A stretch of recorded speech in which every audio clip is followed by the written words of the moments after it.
皆さんは、ハイパースペクトルカメラというものを、ご存知だろうか？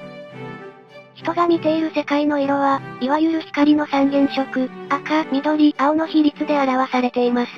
しかし、実際のところ色は3つしかないわけではなく、人間が知覚できていないわずかな色の違い、つまり、光のスペクトル情報は、連続的に存在しています。ハイパースペクトルカメラは、光のスペクトル情報を、より多く分割して撮影することができるカメラです。要は人間よりも色の違いを詳細に見分けられるカメラなので、外観検査や農業、バイオなどの多くの分野で応用が期待されています。さて、そんなハイパースペクトルカメラの世界に、2026年に入ってパナソニックが参入してきました。パナソニックのハイパースペクトルカメラは、圧縮センシングという特殊な方式を採用していて、従来技術に比べて極めて高い感度で撮影することができます。詳しい原理や強みはパナソニックからの発信をご覧いただくとして、本チャンネルでは実際にそのカメラを使ってみよう、とか、どんな画像が撮れるか試してみよう、といったことをやっていきます。ちなみにそんな妙なことをしているこの投稿者は一体どこのドイツかと言いますと、パナソニックが発表した圧縮センシングを用いたハイパースペクトルカメラの論文の筆頭著者であり、公式から出ている紹介動画で解説している開発者本人になります。せっかく自分で開発して発売されたので、本業とは別に、半ば趣味的に使っちゃおうという趣旨になります。そういうわけなので、本チャンネルとパナソニックには、雇用関係に基づく一定の利害関係があることをご了承ください。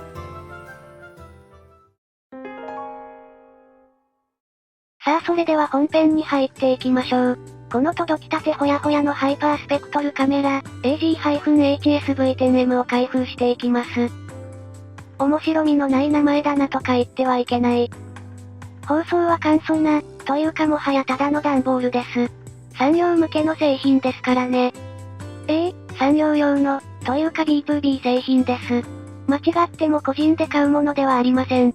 お値段は代理店販売のため公表されていませんが、ざっくり新車を買うくらいの感じと思っておいてください。新車といっても色々あるけどね。段ボールを開けると、そこにはまた新たな段ボールが、そしてその上にちょこんと SD カードが入っています。この SD カードは超大事なので絶対なくさないでください。SD カードの下には、カメラ本体が鎮座しています。見てわかる通り、手のひらにすっぽり収まるくらいのサイズ感です。黒いボックスタイプのカメラ、どうですかね？普通のデジカメとは似ても似つかない見た目ですが、これはこれで産業用っぽくていい気がしてます。バッテリー搭載機能や各種ボタンもついていますが、その辺の解説はまた別の動画でできればと。今度は本体の横にある、大きめの箱を出していきます。この箱には、電源関係の付属品が入っています。まずは給電用の DC カプラー。つなぎ方は後で解説します。あとはまあ、何の変哲もないコードとアダプタが入っています。取り慣れてなさすぎて全然映ってないけど許して。そしてもう一本、タイプ C の USB ケーブルが入っています。これは別に特殊な仕様とかじゃないんで、その辺に余ってるケーブル使っても OK です。あとこれね。この、ケーブル束ねるやつです。で、最後に出てきたのが各種書類です。カメラの準備について説明した取扱説明書と、接続ケーブルについての注意書きと、簡易的な操作手順書が入っています。フルの取扱説明書はさっきの SD カードの中に入っています。あとは、公式サイトでもダウンロードできるので、詳細についてはそちらをご覧ください。はい、ということでこちらが同梱物の全てになります。よし、それではこのカメラを使って撮影してこれだけで撮影できるわけはなくてですね。撮影していくためにはもういくつか別売りのものが必要になります。まずはこちら、レンズです。このカメラはマイクロフォーサーズというマウントで、特に焦点距離 25mm と 42.5mm を推奨しています。そしてこれは赤外カットフィルタ。次に出てくる単波長カットフィルタも同じですが、こういったフィルタを使って余計な帯域の光をブロックしています。これを使わないと、余計な帯域の光がノイズとなって出てきてしまいます。これはステップアップリング。フィルタとレンズの径が違うので、これで調整します。最初からレンズの径に合わせたフィルタを買えばいいんですが、使いたいレンズが複数あるので、こういったリングで調節します。ではこれで必要なものが揃ったので、実際に接続、撮影へ進みましょう。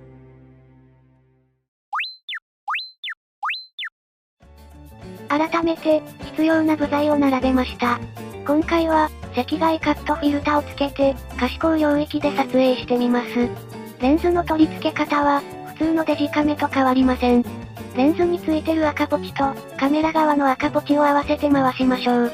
次にステップアップリングをつけて、赤外カットフィルタを装着します。特に変わったことはありませんが、フィルタを触って汚さないように気をつけましょう。